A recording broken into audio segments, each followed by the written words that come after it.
Hello, I'd like to welcome everybody to today's webinar, where we're going to look at some of the challenges that we're facing with IT and OT security and how we can take a strategic approach to address the new threat landscape that we see and the challenges that need to be addressed.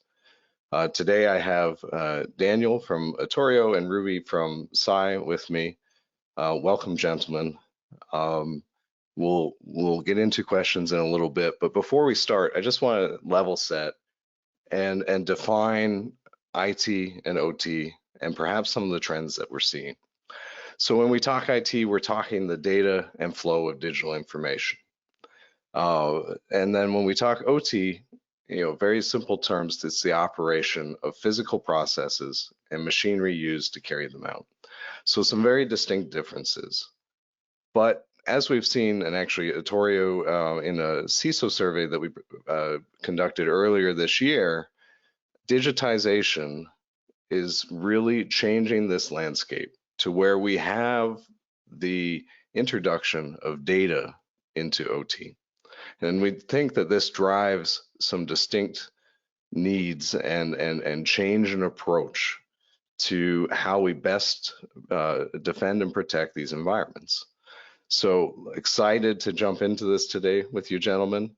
If we can just have you say a little bit about yourselves as an introduction, that would be great.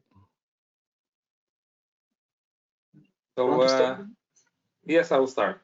So thank you, Ruby. Daniel Bren. I'm the CEO and the co-founder of Atorio. And just before I say a few words about Atorio, I served for 30 years with the Israeli Defense Forces in the defense mission, different roles and responsibilities up to the National Cyber Defense Commander. And almost the entire time I was responsible for the security, defense, and resilience of the mission critical environments for the State of Israel and the joint military actions. Back then, I had the privilege and honor to meet Ruby, that will introduce himself. About 5 years ago, the CTO, Yair, and myself founded Atorio, which basically brings the same approach, strategy, and tool set that we developed over the years to help build resilient operations in the OT environments, whether those are in transportation, energy, oil and gas, and manufacturing. And with that, I would pass the baton to you, Ruby. Thank you very much. So quickly about myself, I'm Ruby Aronashvili. I'm the founder and the CEO of Cy Security. Spent less years in the army, only 7. Reported to Danny, actually reported to the chain that reported to Danny. So he was the head of the unit. And later, we had the privilege to work together, which was, one of the most amazing experiences that I had in my life, right? I love the army service. And then in 2012, I left the army and founded Cy. Cy is working today mainly on organizational security. That's the concept that we're bringing with us. It starts with analyzing the organizational threat landscape, translating it to the business risk, quantifying the business risk, and in the end, optimizing the cybersecurity spend and the mitigation of the organization to increase maturity while doing that in optimal costs. Here, the synergy between the companies, between what we see in Atorio and Cy, comes to life very nicely together, and we'll definitely discuss today how those environments are being met in our daily lives. Great, thank you. And as we get started, just for the audience to be aware that we will have time for question and answer at the end of the webinar. So feel free to post your questions as we go along. So let's get started. So Gartner says that OT security is a growing priority, but differences remain on the levels of budgets made available, governance structures, and collaboration between IT and OT. Security product leaders should take into account these differences to maximize market opportunity and success.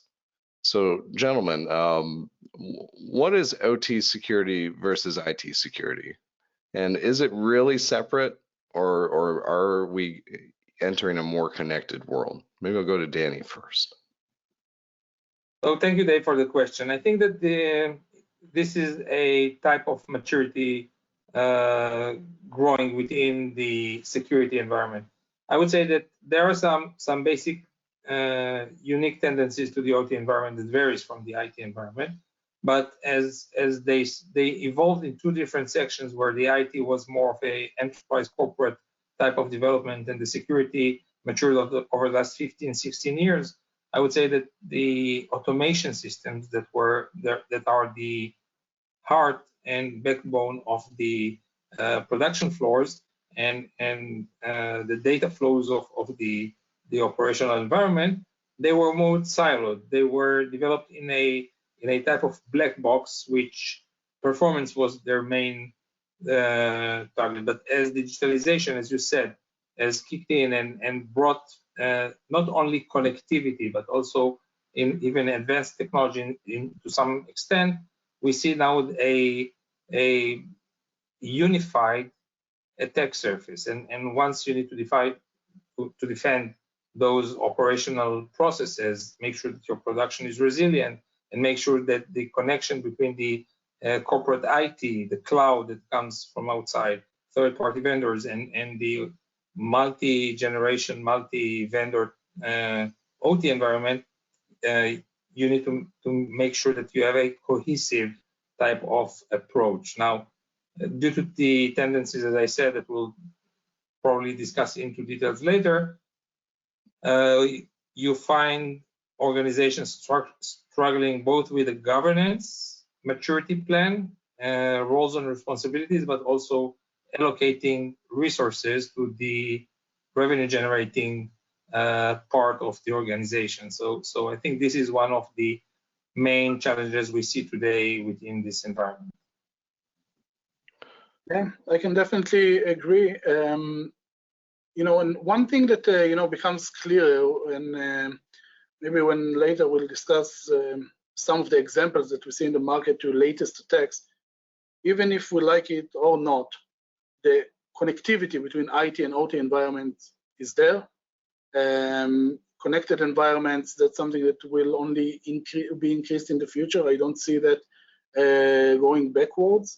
So if in the past we were used to have air gaps and disconnected environments and isolated environments, that's something that is disappearing, and we don't see that quite a lot in the world in general.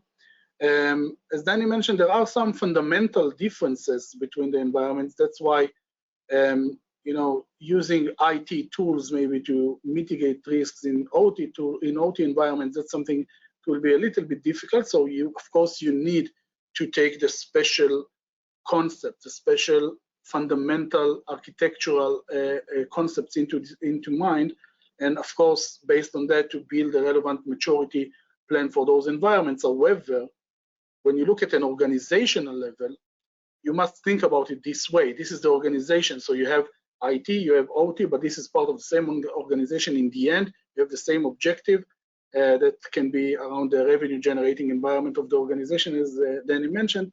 But more than that, if you want to understand your risk profile, if you understand the threat landscape of your specific organization, you must take into consideration all relevant environments. It's not only IT, it's not only OT, it's organizational. So that's the way to look at it. Sorry, Danny. Yeah. To follow Ruby's comment from previous, even prioritization of resource allocation, understanding where the next dollar spent is going to make the most effective change on your risk profile or risk boundaries is similar. So if I was a C-level within an organization that carries both IT and OT, I would see that as a one policy that I need to set, where there are different changes that basically are affecting your organizational resilience and risk profile. Meaning, if you are trying to understand where your critical assets are, so in the corporate IT, it's one thing, but in the operations, it carries from a different approach, basically because of the physical connectivity you will have mostly to the things, whether this is safety or performance related type of risk. Yeah, definitely. And I like what you said, Ruby, that it's whether you like it or not, right? That we have so many external forces that are driving these change and this transition, forces that may or may not be controllable by an organization, right? Meaning that they might be put in this situation and they need to adapt and grow. So let's dig a little deeper in those in this theme as to how do you build an effective security strategy with this new reality, and how's best to try and understand the risk that's associated? So my approach in general, and that's something that throughout my career, that's the only way that I think that works. You need first to understand, start from the end. What is the impact? Let's understand the business. Let's understand what are the consequences, and then break backwards, right? Try to understand what are the root causes for that. So you think about organization, whether it's let's say a banking environment in which it's mainly IT, or from my point of view, let's take a critical infrastructure, nuclear facility, when the consequences can be significant, right? Not only financial consequences, but casualties and safety issues and so on. You start from there, you understand, let's try to think about the worst case scenario or worst case scenarios. Now let's list those. Now let's understand how an adversary can get there. And again, there are multiple ways to do that. Vulnerability identification, red teaming, penetration testing, all of those capabilities. In the end, you get a very clear understanding of how an adversary can get access to your business or compromise your business critical assets. When you understand that, you work based on the priority. Safety is the most important thing. Great, let's allocate the relevant resources there. It can be in the IT side for this part, it can be on the OT side on this part, but in the end, it's part of the same process. And that's the point. Understand the organization as processes in the organization. I don't really care whether it's in the IT, in the OT environment, or everything in between, whether it's people, process, or technology. Those are items that can be and should be mitigated based on the organizational risk. So the basic concept is understand the risk. We love in the industry the term risk-based approach, but that's something that is very easy to say, harder to implement, right? So when we say risk-based approach, I mean business risk. So understand the business consequences of a technical risk. That's something that is not always an easy translation, because techies are thinking technology, business thinking business. How do you bridge the gap? That's exactly what we need to do in order to be able to hold, maintain, and create an effective cybersecurity mitigation plan. But from my point of view, it should be, as Danny mentioned before, a cohesive plan. It shouldn't be, maybe the other way to say that, it shouldn't be a plan for OT, a plan for IT, a plan for people, and there is no connection. Those are siloed environments. That's not the right way to do that, because you will fail in those places when things falling between the cracks. And that's exactly where we see the problems today in organizations, in those interfaces between the environments. So that's my personal approach, of course, Danny. If you think otherwise, would love to. So I don't necessarily think otherwise. I would say that, and I followed your last comment that you were mentioning it, you need a seamless risk type of cohesiveness between the different parts of the organization. But I would argue that it is easy to say, but it's culturally different to perform, because if I look at the maturity level of the IT security environments, which has been evolving for the last 15 to 20 years, so there is an understanding that manual processes will not be as sufficient in today's imminent risks. But when we're going to the OT environments, and there are unique tendencies and challenges that you cannot use, as you said, you cannot leverage the same toolbox that you have within the IT environment. The automation part, which is as evolved and it is within the heart and backbones of the operational environment, fails to go to the automation of the risk assessment. And I would say that one thing that culturally we need to make sure that changes within those organizations, that the same approaches, not necessarily the same toolboxes of automation and automation assessment become a significant part into the way that we are basically assessing the risk, prioritizing the risk, and prioritizing the resources. Let me give an example. Usually today, when we look at vulnerabilities, everybody looks at the CVE, which is one aspect to go. But when you're going to the physical environment, it's not only the CVE that counts, but it also what role, physical role, this asset will carry.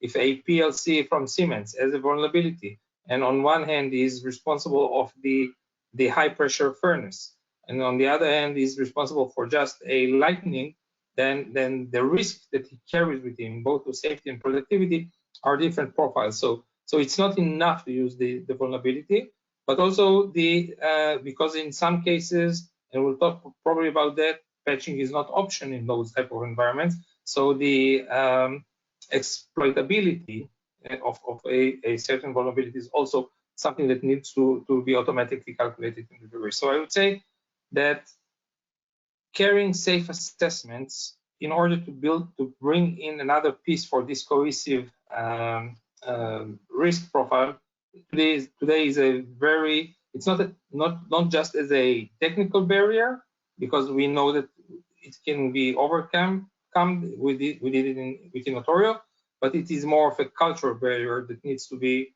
governed by both leaders on the OT side and the cybersecurity IT side. Yeah, I think you know, some of the concepts seem very simple at the surface, at least, right? That OT priorities, safety, reliability, productivity, whereas IT is confidentiality, integrity, availability. Seems very simple, yet culturally, as organizations go down, you know, down this road, it can be very difficult to align those priorities and find the common ground, if you will. And I think, you know, this is one of the biggest challenges, as you both have said, that needs to be overcome. That it can't be a strategy for IT and a strategy for OT. That it needs to be unified and it needs to acknowledge these principles to really move the organization forward. Now, so we've identified fundamental differences. Do you think there's any dependencies? What are the scenarios where kind of OT is reliant on IT, or maybe vice versa? I don't know, Danny, if you have any thoughts there.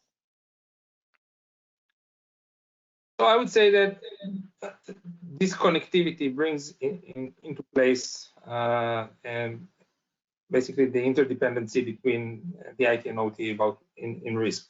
So 4 or 5 years ago, when we would say OT, everybody thought about SCADA. But today in the OT, in the operational environment, you have IoT devices, IIoT devices, you have the SCADA, the OT, traditional OT, and you have also IT, a lot of IT that is building part of the data flows and the automation flows to enable the production, the processes themselves to be carried.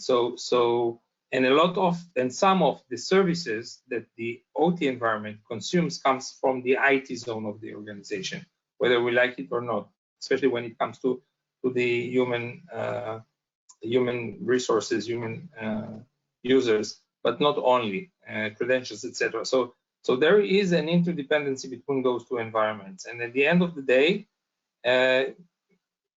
even the ERP systems, okay, and the CMMS systems that origin from the IT but go deeply into the OT. So there are bridges that are, and we like to say that they are going through the 3.5 layer zone, that it is somehow sandbox, but we know that in most cases it's not reality. So as we've seen in recent attacks, and attack that originates from IT can damage the OT environment and cease operation for days, weeks, even months, and vice versa. Things that originated from the OT crippled an entire IT organization, which basically even withhold the security teams from assisting in mitigating the risk. So there is a very strong connection between both.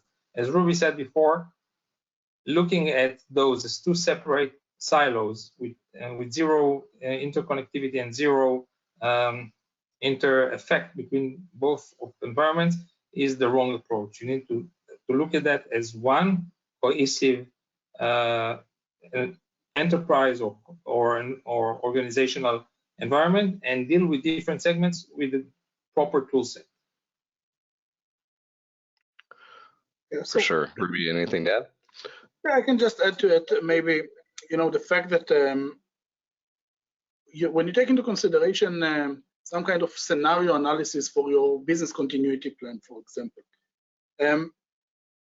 doing that in a disconnected environment, that's something that we see quite a lot, right? Meaning that you have two specific responsibles, which this is a different question maybe. Do you need security responsible there and security responsible there? That's a different question. We'll talk about it later. But from my point of view, the point of having one single approach is not only a recommendation in this case, it's the only way to do that, right? Because think about a simple process. Let's assume that you have a manufacturing environment, right? And you are now getting your orders from your customers throughout the ERP system, as Danny mentioned, right? So you have a process in which you know what to manufacture in the end, so that goes directly to the manufacturing flow, right, or to the to the production flow, and then in the end you get the feedback back of what was successful, when the shipment is going to go out, and so on and so forth. So we've seen just in Denmark, right, a situation in which signaling system, right, OT environment train system was completely shut down because of an attack that was conducted in the IT environment, and when data wasn't flowing there, then the OT environment was halted. We've seen other situations, as Danny mentioned, in which I can give you one example. You download a specific patch for OT environment from the vendor side, and then the vendor side is compromised, and then you have a complete attack on the IT environment, starting from an OT patch that you try to deploy. So those things work both sides, and in your planning, you have to take into consideration how are you going to protect those environments, but also one thing that we didn't mention before, assuming you have an incident, how are you going to respond to this incident with the different capabilities, right?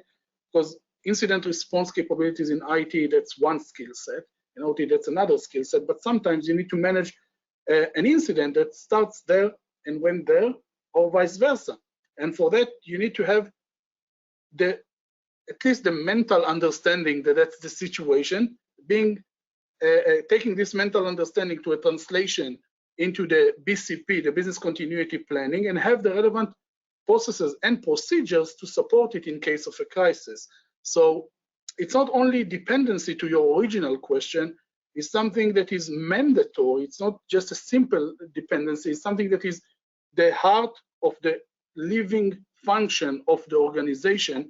When you have OT environments, those will be usually the revenue generating parts of the organization. And that's something that you have to take into consideration, because as we said before, if you start from the business risk, you have to take it into consideration and break it backwards.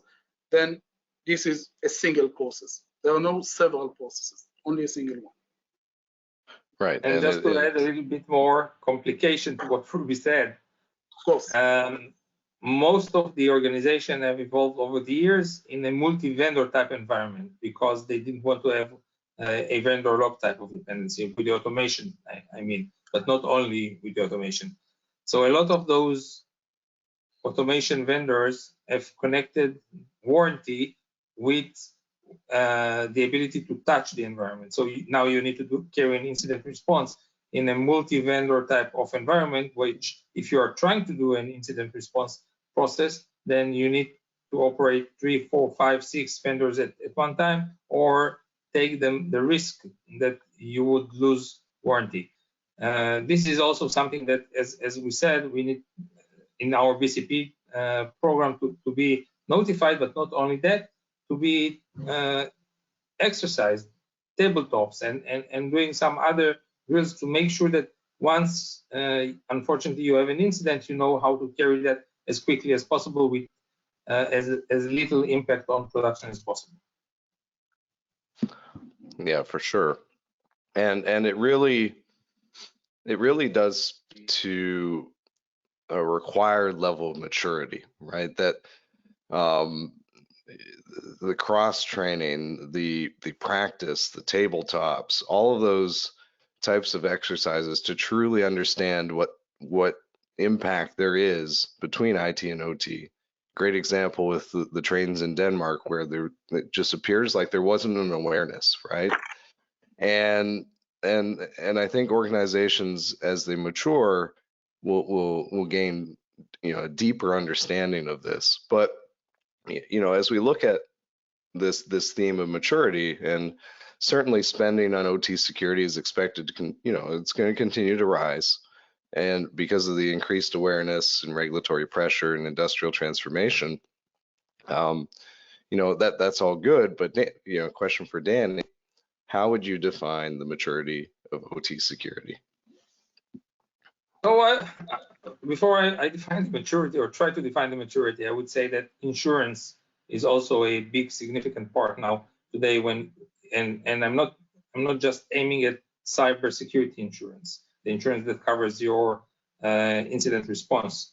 I'm addressing the productivity, the performance insurance, the insurance that makes sure that if there is something wrong with your production, you are compensated on the loss of production and not on the cost that you need to mitigate the incident. So we see that more and more insurance companies, when they are starting to limit the digital part or the cyber part to exclude them from the performance. But if you would have a proper strategy and policies and type of management, which I'll address in a second, then probably it will also be included in this insurance chapter. Having said that, I would say that when we are looking at different maturity level of the companies, it starts with this culture that that brings together both parts of the house, both the OT and the IT leaders, to sit together and have a cohesive end-to-end risk process. It will also start with the assessment. Now, when you're doing an assessment, you need to do an extended assessment, not just understand what type of PLCs or assets you have, but also what is their role in the business process. Contextualize that it will be important to understand the next phases. And once you have an extended visibility, or I would say the asset inventory and vulnerability that is attached to that, then the second level of maturity is to understand the exploitability. What is the potential of an adversary or even a technician to perform some changes and carry some damages. So I would say that the first level is to have a governance structure that comes end to end with a know what you operate. Then once you know what you operate, you can start protecting what you operate. And once you ask yourself questions, how do I protect? What are my critical processes and not only assets, because those are interconnected assets that are responsible for performance. Then you can start allocating resources and mitigating the potential exploitation, not just all the time patching, because in those environments, usually patching is not optional in 24/7. So I would say that the different maturity levels depend on the culture and where are the leaders of the organizations. Once there is the mindset, then I think that companies like Cy and Notorio can provide also the capabilities, the solutions, and the support to start this journey and mature in a paceful manner. But something interesting, to this point, you go and analyze maturity in general, let's say on a scale of 0 to 5 based, for example, on CMMI, just as one example. And you go and you analyze financial organizations. You see that those are today leading the market when it comes to cybersecurity maturity, investment, budgets. From benchmark perspective, they are the highest. And then you compare it, for example, to a critical infrastructure. You say, can it be that a financial organization, a bank, is more protected than a nuclear facility, right? And the sad answer is yes, it is more protected than a nuclear facility, right? At least based on the average in the industry. So of course there are cases here and there, right, where it's not the case. But I can tell you that that's something that I found surprising when I was more naive at the beginning of my career. And later, you know, you understand that that's the situation, right? The market is going to places when you have segmented approach of industries that they invest based on benchmark in the industry. So it's not a secret that financial organizations are investing today maybe the highest budgets that you see in cybersecurity. Then you ask yourself whether it makes sense. What is the role of the nation there? Maybe what is the role of the government to support it? Maybe regulations that we see now lately, by the way, in the US and in other places in the world, that regulation is becoming much more aggressive, more demanding, more requirements that we see. But still, to your question, Dave, we see that maturity in the industry is not where we wanted it to be, for sure. And compared to other industries that, you know, you can argue whether more important or less important, you know, everything is important, right? But the relative maturity that we find in some of the, let's say, OT-based companies, at least based on our analysis, is not where we wanted them to be, right? So I don't know, Danny, if you see the same, but from our point of view, that's definitely something that I think with solutions and approach like we've discussed here, right? That's definitely something that can be improved quickly, but there are some fundamental challenges in the environment that will take more time for the industry to mature. So in a way, it's a journey. I think things are improving for sure, and that's the positive thing that I see. So if you compare it to 3 years ago, 5 years ago, huge improvement. However, we are not there yet. That's my personal perception. So I agree and disagree, Ruby, in the sense that it's not where we want them to be. I think that this is where they need to be and they should want to be. And I would say the executive board level and the C level and the leadership level of those organizations need to come in terms with the understanding that cybersecurity of the OT environment is not just a technical topic, it is a business-related topic. And in some industries that are looking now to the next phase, although they were born in the industrial age, they are looking to start doing things as a service or digitalization as a service to some extent. It also becomes not only a cost center, it becomes a profit center. So I would say that it's not where we, Cy and Notorio, want them to be, it's where they need to be with the current, I would say, threat landscape that we face globally, and the interconnectivity between different elements. And yes, and I think that we see more and more board members concerned, but they need to take action, allocate resources, and put programs in place that will take their organization to a better maturity. Yeah, that's a great point. But you know, one of the questions that we are getting asked quite a lot is, how do you know where we need to be? And that's a great phrase, right? Where you need to be. And that's not a simple question, because you know, people will say, hey, look at the relative threat, right? What you see out there, what are the adversaries that we need to be careful about? And then, you know, maybe in an objective way, there are more adversaries, more attackers that are after financial organizations. Maybe the industry is okay, right? And we are just trying to push them to the right places. Of course, from my point of view, that is not the case. And we have several examples coming from a government organization in the past. You know how things look like on the other side. You understand how fragile and how important these industries can be. And still, how do you know what is the needed maturity or the target maturity? How would you even recommend an organization to understand that? If you can tell us, Danny, from your side. Yes. So I would say, first of all, it's the so you basically touched 2 points, at least 2 points. The first point, whether there is a risk to. So everybody can say, yes, why should a nation state actor take advantage of us? So in 95% of the cases, you're correct.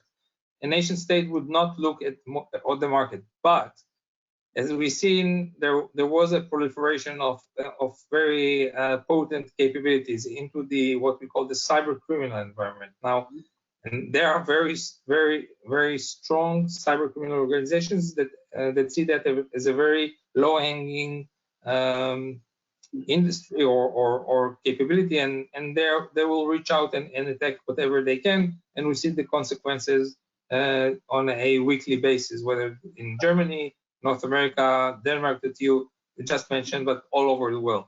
So as we go more into automation, I would say that it's not only a nation state play, it becomes a cyber criminal play, and we need to another mirroring or echoing voice or signal that we have is the fact that insurance companies are not as easygoing with cyber insurance today, especially in OT environments, because of the cost that they suffered from that. Now, the first thing as you need to move forward is to have I would say in a generic term, an assessment of your floor. Know where you are exposed. Know what potential damage can happen, and then sit and think for yourself, okay, this is critical, this is not critical from my side, this is what I want to make sure that will not happen, and allocate the appropriate resources. It doesn't mean that you need to cover everything, but you need to cover the things that you would find the most critical risks to your business. And so if I need to wrap it, yes, there is an imminent risk coming from cyber criminals because they're using or leveraging very strong capabilities. You need to assess your business impact on your exploitability, risk profile, and then decide how and where you're allocating resources. And just to do that on a manual basis, it is inefficient and ineffective, I would say. You need to leverage the proper tool set and capabilities from trusted and competent suppliers. Yeah, I love it. I think that at the point of, hey, you're not only working against nation states, that's a very important statement that we need to understand. And that's something that we've seen lately quite a lot. And we have even had the opportunity to work together on some cases in which we've seen criminal gangs working against critical infrastructures, which caught some organizations by surprise. And then they say, hey, how can it be that it's not a nation? Because you're always looking for which nation actually conducted this sophisticated attack. And sometimes it's not a nation, right? Just a gang, a group. We see Conti Group actually going after energy companies lately quite significantly. And that's a great point. And I think that that's definitely something that we should take into consideration in the, let's say, risk understanding or risk analysis of the organization. So I would go even one step further, which is interesting, and going to supply chains. So in some cases, and there are several very high-profile incidents carried now in the market, but one of the vendors, technology vendors, is affected because is compromised, and hence all your blueprints of your operations is out, and automatically the cyber criminals know where to target you because they see where you're vulnerable, and this is on the market, and we've seen that even with the question log4j. Okay, so in IT, answering quickly where do I have log4j, where I'm vulnerable to log4j was a challenging question. Think about OT environments where you don't even know where it goes deeply into your supply chain. So yes, I totally agree with you, Ruben. Yeah, and all of this, I mean, this really speaks to, challenging situations, very complex, right? And the threat landscape today, I think, is compounded by the fact that there's a shortage of qualified people who can work with IT and OT security, right? We do have a skills gap. We have, way more demand than supply, and this is just increasing as we digitize and automate. So, Danny, back to what you said about assessments. I mean, sometimes we consider automation. I mean, in some respects, it can be considered to be a bad word in OT. But I think if we look at it from the perspective of, assessment and being aware of what you have at any given time in the environment and the risks that exist, then if you can automate that process as much as possible, then you really give the visibility and the knowledge to the people you do have, to your experts, to really be able to better protect these environments. I think that's a critical step. And you know, considering all of the variables and challenges that are working against us, I think it's a must-have today. And that's really, again, the only way that I think we have a chance. It sounds kind of negative and hopeless. It's the only way we have a chance to really protect these environments against, you know, all of these variables and scenarios that you've presented.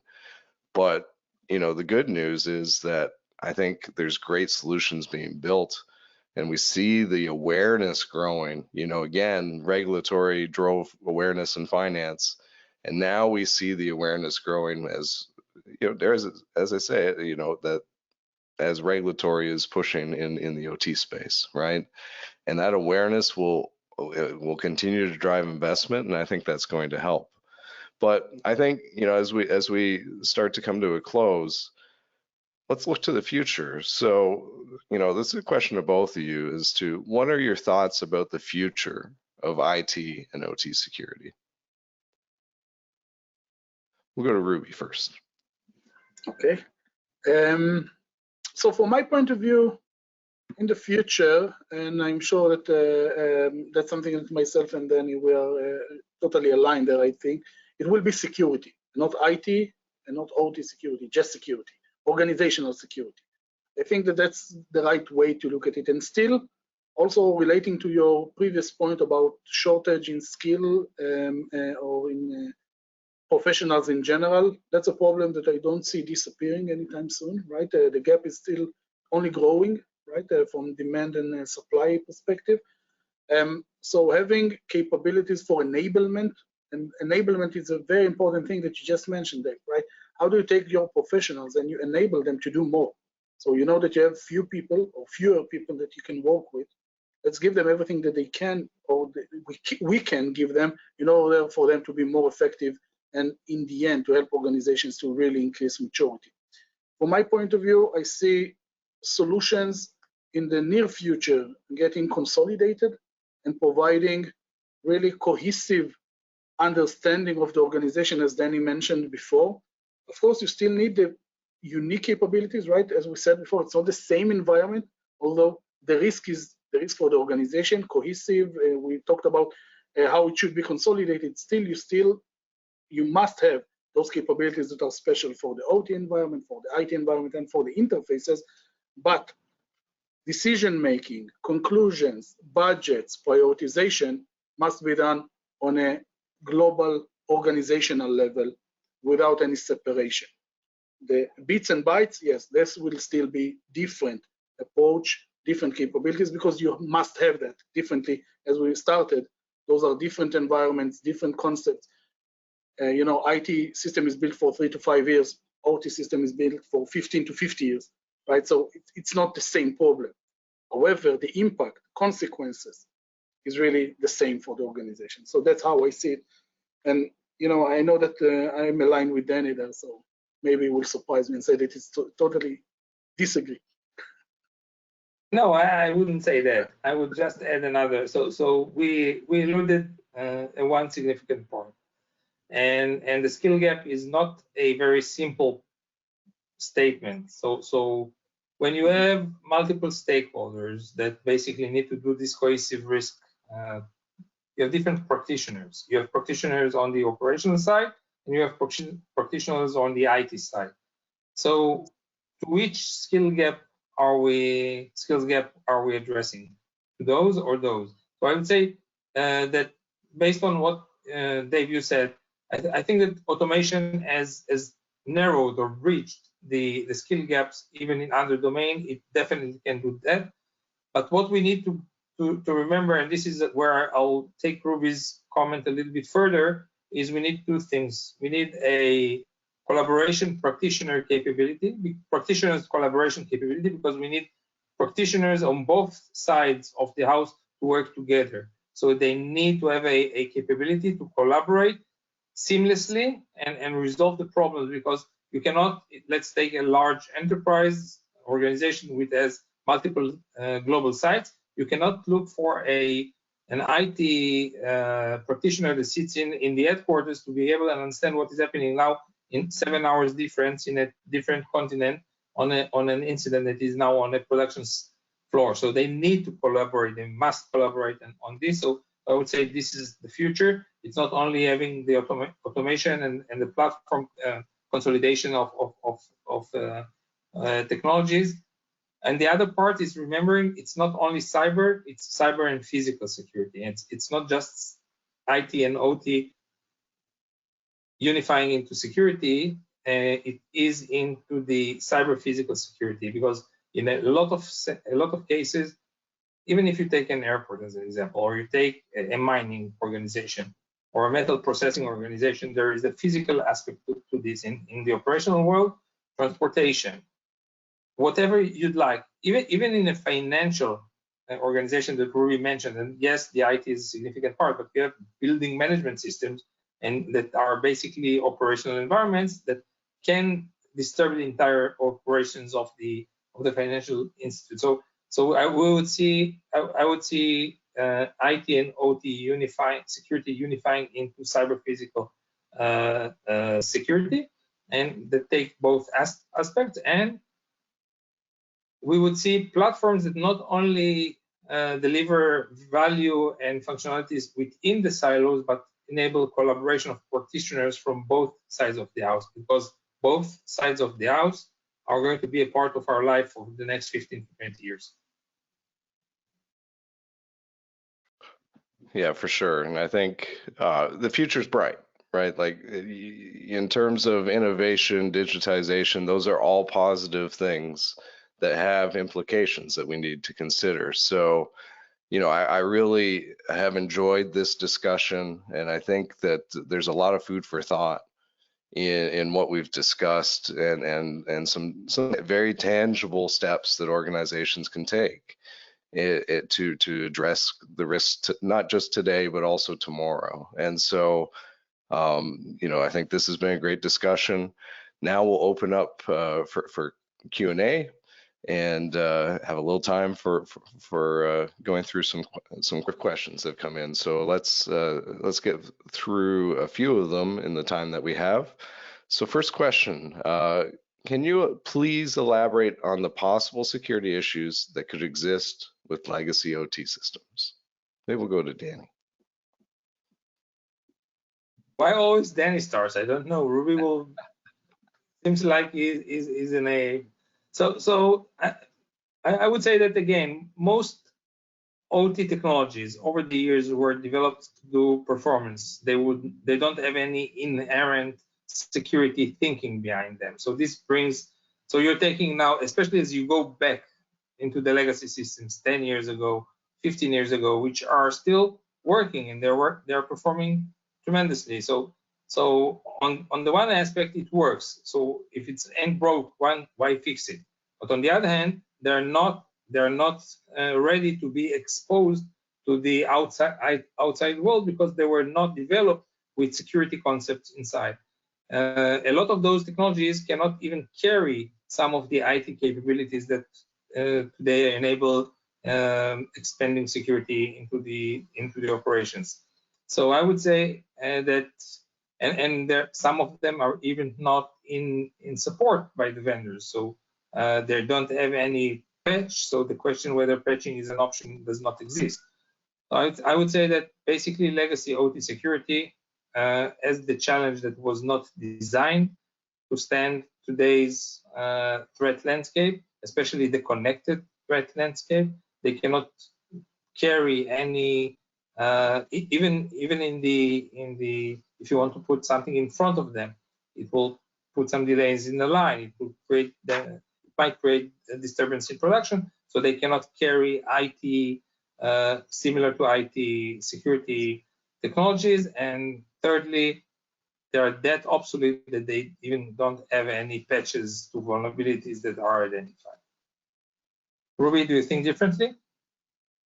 Definitely not. I can tell you that it goes back to what we said earlier, that when you design an OT system, as you mentioned, Danny, at least previously, security was not designed or it wasn't integrated by design. By the way, today things are different. We see that vendors are taking that more seriously. But when are we going to feel the effect?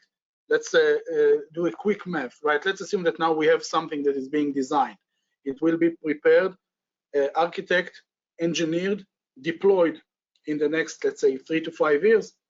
Then in 20 years from now, we still see the same system. So we are now building systems that in 20 years we need to deal with their cybersecurity implications. That's something that by definition is problematic, and that's part of the problem of this environment. Right? Today we are speaking about this kind of vulnerabilities.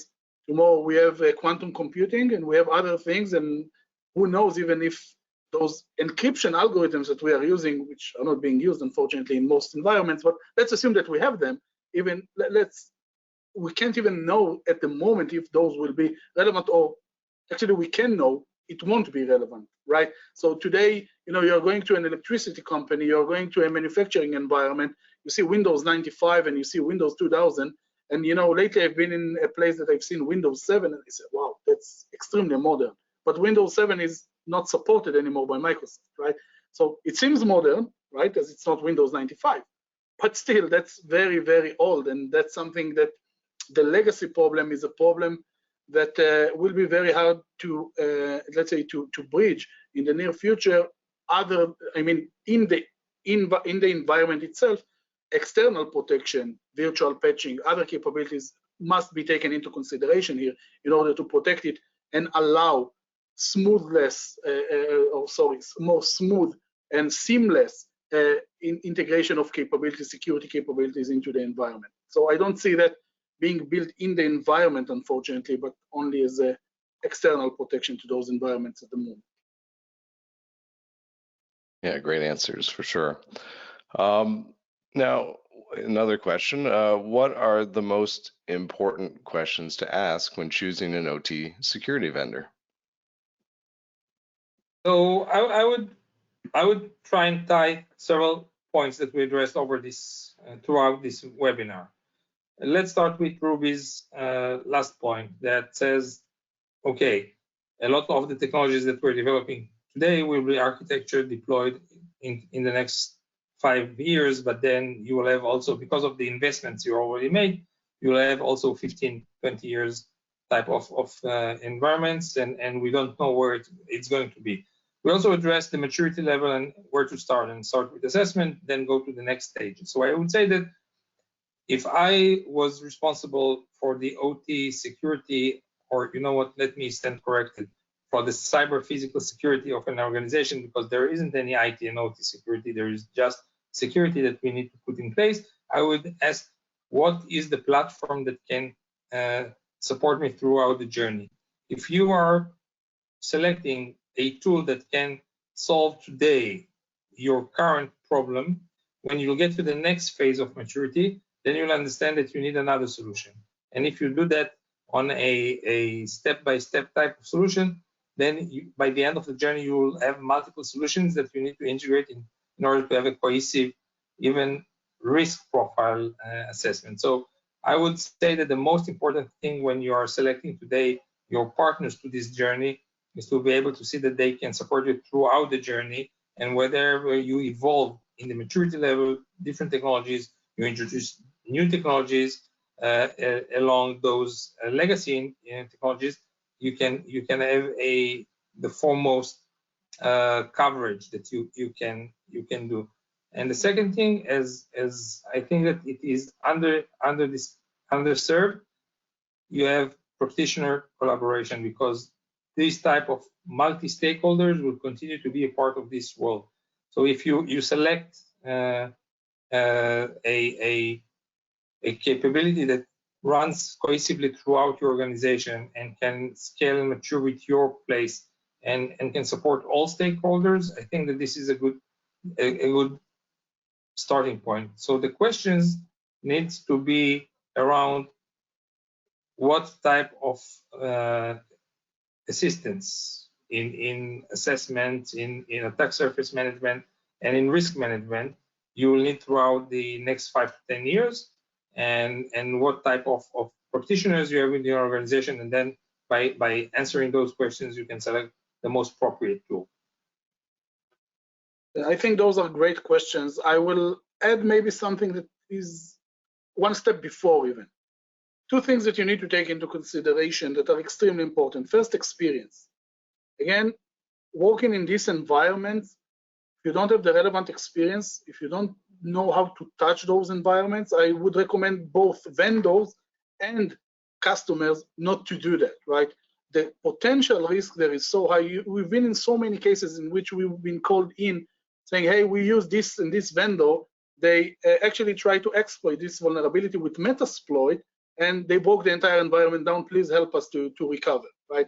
That's something that can be extremely risky. The second thing that you need to take into consideration, which of course is connected to the first point, you need to ask very simple question. How do you make sure that my objectives are not harmed? That means safety, availability, data integrity, right? When you introduce your tool, for example, if that's a passive tool collecting information and then analyzing information, that's something that you can guarantee. You say, hey, I don't touch your environment. I'm not invasive. If you have an invasive solution, okay, let's understand what is the risk to the environment. You don't want to be in a situation that your vendor created downtime for you in a critical environment, because then you have a lot of explanations to do, right? And that's something that you need to ask in basic discovery question and continuously monitor that with your vendors. So that's to add on what Danny mentioned, of course, which is extremely important on the vendor itself.